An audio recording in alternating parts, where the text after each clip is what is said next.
Hello everyone, welcome back to my YouTube channel unique classes. जैसा कि आप सभी को पता है कि हमारे चैनल पर एसओएससी की प्रिपरेशन कराई जाती है और मैं आज आप सभी के लिए लेके आई हूँ बहुत ही इम्पोर्टेंट वीडियो है जिसमें कि मैं आपको बहुत सारी जो इन्फॉर्मेशंस हैं वो देने वाली हूँ related to SOSC STEM exam. ठीक है, एंट्रेंस एग्ज़ाम से। तो जैसा कि हम सभी को पता है कि किसी भी एग्ज़ाम की प्रिपरेशन से पहले हमें ये पता होना चाहिए कि उस एग्ज़ाम में क्या क्या क्वेश्चंस आते हैं, किस तरीके का पैटर्न फॉलो होता है और कहाँ किस टॉपिक से रिलेटेड आपके क्वेश्चंस आपको देखने को मिलते हैं। राइट, तो आज की जो वीडियो है वो इसी टॉपिक पर है।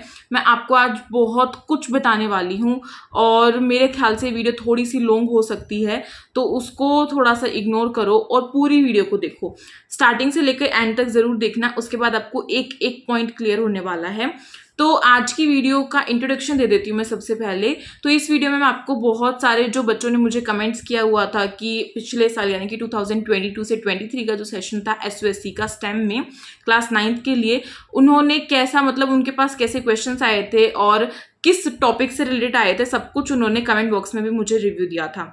और उसके बाद रही बात इंटरव्यू सीरीज की, तो जो इंटरव्यू सीरीज है उसमें मैंने एक क्वेश्चन जरूर इंक्लूड किया था आप सभी के लिए कि किस तरीके का पैटर्न फॉलो हुआ था और क्या चीज़ हेल्पफुल है आपके लिए और कहाँ से आपको बेनिफिट मिल रहा है और क्या चीज़ आपको पढ़नी है। ठीक है, क्या चीज़ आपके लिए मोस्ट इंपॉर्टेंट है, सब कुछ मैंने क्वेश्चन किया था। तो उनकी भी मैं थोड़ी थोड़ी जो क्लिप है वो ऐड करने की पूरी कोशिश करूंगी। तो चलिए स्टार्ट करते हैं। सबसे पहले हम स्टार्ट करते हैं अपनी कमेंट से। ठीक है, तो मैं कमेंट्स जो हैं मैंने पिछले साल अपने ही चैनल पर डाली थी, तो वही मैं रीड आउट कर रही हूँ, मुझे भी याद नहीं है इतना तो। और अगर आपको ये कमेंट्स वाली वीडियो देखनी है तो उसकी लिंक मैं आपको कमेंट बॉक्स में आपको पिन मिल जाएगी, वहां से आप जाके इसे चेक कर सकते हैं। ठीक है, तो सबसे पहले जो मेरे पास कमेंट आई थी उसमें इन्होंने बोला हुआ था कि जो एग्जाम था वो थोड़ा सा टफ आया था। देखो, हर बच्चे का अपना पर्सपेक्टिव होता है, किसी को एग्जाम ईजी लगेगा, किसी को टफ लगेगा। जो अच्छे से पढ़ के गया है उसको ईजी लगेगा, है ना।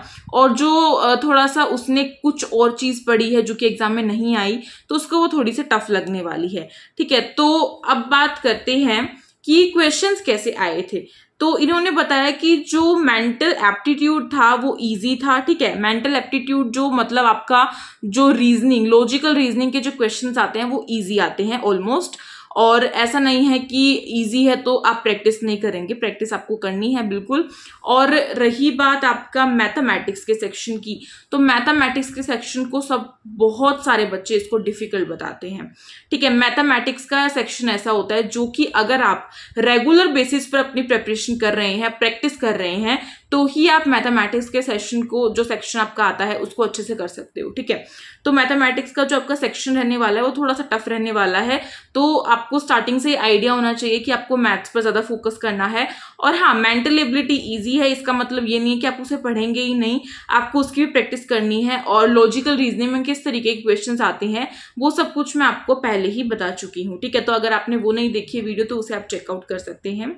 उसके बाद इन्होंने बताया कि जो फिजिक्स था, साइंस में भी जो फिजिक्स था उसका जो पोर्शन था वो टफ था, और जो बायोलॉजी थी और जो आपकी केमिस्ट्री थी वो इजी आई थी। ठीक है, बायोलॉजी और केमिस्ट्री जो थी वो आपकी इजी आई थी और फिजिक्स थोड़ी सी टफ आई थी। देखो, वैसे तो फिजिक्स टफ होती ही है, कहीं ना कहीं उसमें न्यूमेरिकल क्वेश्चंस होते हैं, तो जिसको मैथमेटिक्स में प्रॉब्लम है उसको फिजिक्स भी थोड़ी सी टफ लगेगी। बट फिजिक्स ऐसा कुछ नहीं है, और 8th क्लास की फिजिक्स तो बहुत ईजी होती है, ज्यादा मुश्किल नहीं होती। बस आपको जो टर्म्स है उनको समझना है, जो कुछ आपको फॉर्मूलाज दिए हुए हैं उनको आपको याद रखना है, दैट्स इट, इससे ज्यादा नहीं होता है। ठीक है, और कुछ न्यूमेरिकल क्वेश्चंस आ जाते हैं। तो अब बात करते हैं कि पैटर्न कैसा फॉलो हुआ था। तो इन्होंने बताया है एक बच्चे ने कि 10 क्वेश्चंस जो थे वो आपके मेंटल एबिलिटी से आए थे, यानी कि आपको आपके एग्जाम में 10 या फिर 15 क्वेश्चंस मेंटल एबिलिटी से देखने को मिल सकते हैं।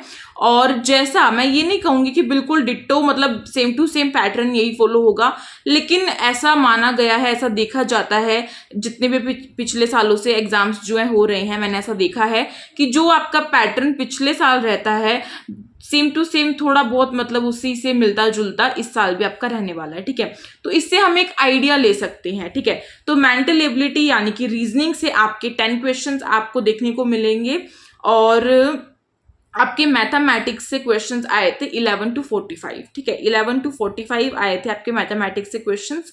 और 45 to 60 क्वेश्चंस आपके आए थे साइंस से, यानी कि 11 to 45 अब आप करके देख सकते हो कितना बनता है। तो यही आपके 30 या 35 तक मैथमेटिक्स से क्वेश्चंस आते हैं। मैथ से आपके क्वेश्चन थोड़े से ज्यादा आते हैं और साइंस में भी आपके 20 to 25 क्वेश्चंस तो आते ही हैं।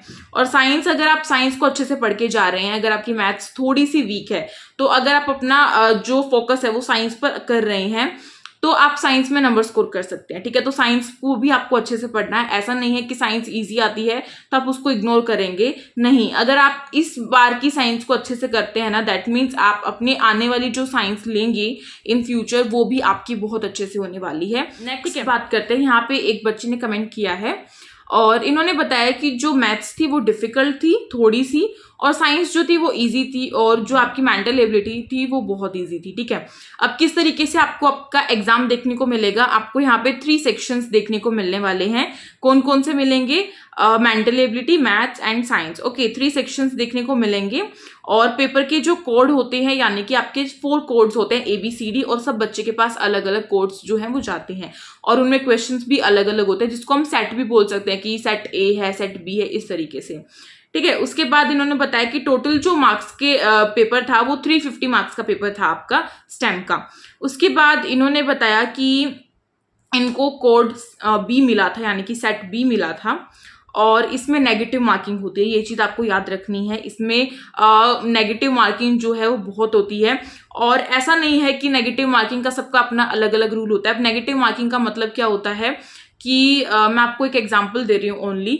जैसे कि अगर मैंने 4 क्वेश्चन जो हैं वो गलत कर दिए तो मेरे 4 नंबर के साथ 1 नंबर ऑटोमेटिकली कट हो जाएगा। दैट मीन्स मेरे 5 मार्क्स कट होंगे यहाँ से। ठीक है, तो ये चीज़ आपको याद रखनी है, नेगेटिव मार्किंग इसमें होती है। उसके बाद अगर हम बात करें तो इन्होंने बताया है कि एग्जाम काफी इजी आया था, और ऐसा था कि अगर बच्चा पढ़कर जाएगा तो वो आराम से कर सकता है। तो आपको यहाँ से समझ में आ रहा होगा कि कैसा आपका रहने वाला है, एग्जाम पैटर्न कैसा रहने वाला है। रही बात आपके कहाँ कहाँ से टॉपिक्स आए थे, तो वो भी आपको इस वीडियो में पता चलने वाला है। ओके, तो जैसा कि मैंने आपको कहा था कि आपके पास 3 सेक्शंस होंगे ABC एग्जाम में। तो सबसे पहला जो आपका सेक्शन रहने वाला होता है वो आपका सेक्शन A होता है मेंटल एबिलिटी का, यानी कि लॉजिकल रीजनिंग का। सेक्शन B आपका होता है मैथमेटिक्स का, और सेक्शन C आपका होता है साइंस का। ठीक है, ये आपके 3 सेक्शंस होते हैं, और उसमें भी आपको जो टाइम है, टाइम ड्यूरेशन आपको 3 आवर्स का दिया जाता है। 3 घंटे आपको अपने एग्जाम को करने के लिए दिए जाते हैं, और 3 घंटे जो है वो इनफ होते हैं करने के लिए, आप आसानी से कर सकते हो। एग्जाम आपका MCQ बेस्ड होता है, यानी कि मल्टीपल चॉइस क्वेश्चंस आपको देखने को मिलते हैं इसमें, और टोटल आपके 60 क्वेश्चंस होते हैं। ठीक है, 350 मार्क्स का एग्जाम था और टोटल 60 क्वेश्चंस थे। तो अब आप यहां से लगा सकते हैं कि आपका एक क्वेश्चन कितने नंबर का होगा। ठीक है, इस तरीके से कोई क्वेश्चन 4 नंबर का होता है, जैसे कि कोई सेक्शन ऐसा है जिसमें कि 4-4 नंबर के क्वेश्चंस है, कोई सेक्शन ऐसा होता है कि जिसमें 5-5 नंबर के क्वेश्चंस भी होते हैं। तो ये डिपेंड करता है कि SOSC किस तरीके से डिजाइन करेगा। रही बात आप सभी की कमेंट्स बहुत आती है कि मैम आप हमें जो प्रीवियस ईयर पेपर है वो दे दीजिए, कहीं से PYQ प्रोवाइड कर दीजिए, उसकी PDF दे दीजिए। तो ये तो मेरे हाथ में नहीं है, ये तो मुझे ही नहीं मिलता है। मुझे ही क्या, किसी बच्चे को ही नहीं मिलता है। जो बच्चे एग्जाम देकर आते हैं, यानी कि इस साल अगर आप देकर आएंगे तो आपको भी समझ में आ जाएगा, SOSC की स्कीम है कि वो एंट्रेंस एग्जाम को अपना पूरा करने के बाद और उस एग्जाम को वहीं पर रखवा लेते हैं, उस क्वेश्चन पेपर को, यानी कि जो क्वेश्चन आ रहा है उसको वहीं पर रखवा लेते हैं और घर के लिए नहीं देते हैं। ठीक है, तो आपको यहाँ से ये चीज समझ में आ गई होगी कि आपको PYQ जो है SOSC के वो आसानी से तो नहीं मिलने वाले हैं, और अभी तक तो किसी को भी नहीं मिले हैं PYQ। तो हम बस इतना अंदाजा लगा सकते हैं, बच्चों से क्वेश्चनिंग कर सकते हैं कि किस तरीके के क्वेश्चंस आए थे, क्या रहा था, क्या नहीं रहा था, सब कुछ हम उसमें कर सकते हैं। ठीक है, तो अब आपको पैटर्न तो सब कुछ समझ में आ गया है। अब आपको समझना है कि कहाँ कहाँ से क्वेश्चंस आते हैं, कौन सा टॉपिक आपके लिए मोस्ट इंपॉर्टेंट है। तो देखो, साइंस की अगर मैं बात करूँ तो साइंस में आपके कुछ चैप्टर्स मोस्ट इंपॉर्टेंट होते हैं, जैसे कि आपका चैप्टर नंबर 2 जो है माइक्रो ऑर्गेनिजम्स वाला, बहुत ज्यादा इंपॉर्टेंट है, बहुत ही ज्यादा। उसमें से क्वेश्चन जरूर आएगा। एक आपका चैप्टर है, चैप्टर 9 है आई थिंक, रिप्रोडक्शन वाला चैप्टर है, उसमें से क्वेश्चंस आते हैं। एक आपका चैप्टर लाइफ प्रोसेस करके भी होगा, मे बी, मुझे पक्का याद नहीं है क्योंकि 10th और 8th का थोड़ा कंफ्यूजन रहता है, इसलिए। तो वो मैं इंटरव्यू जो होंगे बच्चों के उसमें डाल दूंगी, मैं इसमें क्लिप्स जो है वो ऐड कर दूंगी, उससे आपको हेल्प मिलेगी। और आप सभी ये जो जितनी मैंने इन्फॉर्मेशन दी है अभी तक आपको, उसे आप कॉपी में या फिर नोटबुक में नोट डाउन करो और उसके अकॉर्डिंग अपनी पढ़ाई करनी शुरू कर दो।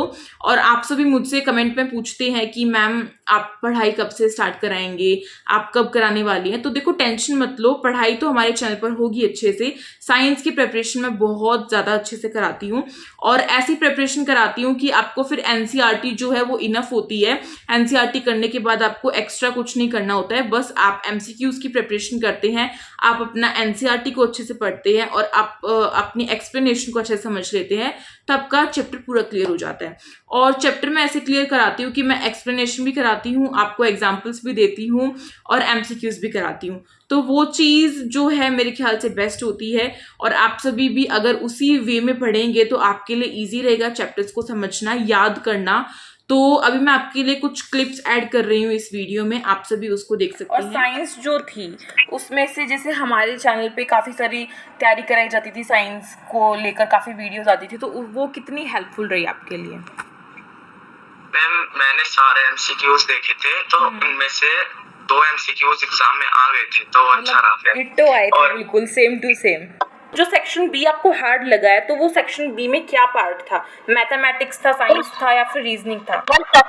मैम सेक्शन बी में मैथ के क्वेश्चन आए थे और थोड़े घुमा फिरा के थे, इसलिए मेरे को हार्ड लगे थे। हाँ, मैथ्स के जो क्वेश्चंस होते हैं वो ऑलमोस्ट हार्ड ही आते हैं। मैंने जितना भी अभी तक एनालाइज किया है बच्चों को देखकर, कि मतलब जो भी आपके मन में है कि जो चीज़ आपसे छूट गई हो, क्या आप कुछ सजेस्ट करना चाहोगे बच्चों को? यस मैम, उनसे मैं ये कहना चाहूंगा कि फैक्टराइजेशन चैप्टर को भी अच्छे से करें, उसमें से कुछ क्वेश्चंस मैंने छोड़ दिए थे। ओके, मैंने आपको बताया कि एनसीईआरटी सबसे पहले आपको पढ़नी है।